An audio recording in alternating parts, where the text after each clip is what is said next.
We are celebrating you, teachers and administrators, this week. Let me show you what's going on with your forecast, because clouds and radar not showing anything exciting yet, but a little bit of reflectivity coming in just to the west of Austin. It's possible we squeeze out a couple showers before lunchtime. More likely to see some storms and showers later today.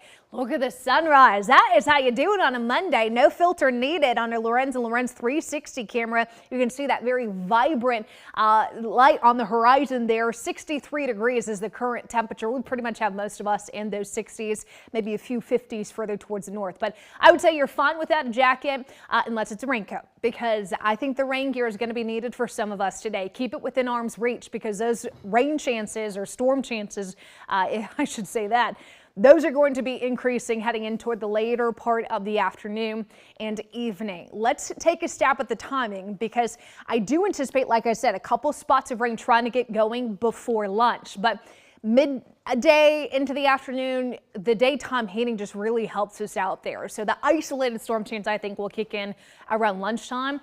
And then we're going to continue to watch that rain coverage grow in intensity and coverage heading into the 3, 4, 5 o'clock hour here.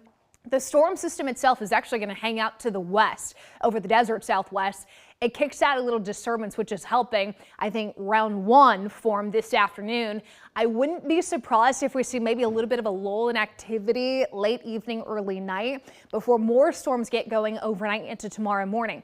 This computer is more hesitant on that coverage than a couple of others I have behind the scenes that I'm looking at. But I like what it's showing for round one, which is why I'm showing you that now. Is it possible we see a lot more storm activity overnight? It sure is. So that is something we'll have to keep an eye on too, because some of those storms could be severe while we're asleep.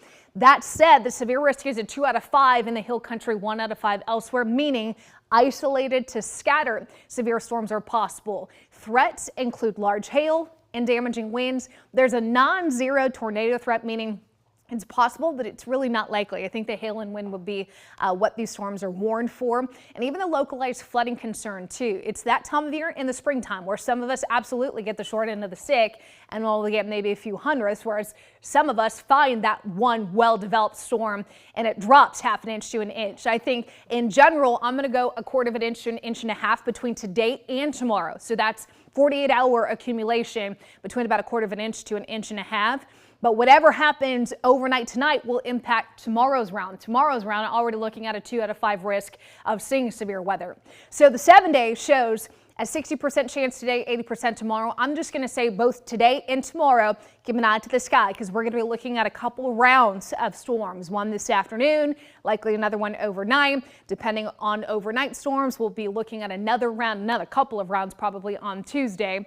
More storms Wednesday, Thursday before things dry out. Friday through the weekend, we look good. We timed this perfectly with sunshine and 80s, but I think today and tomorrow, make sure you've got that Kickstand weather app so we can alert you as needed.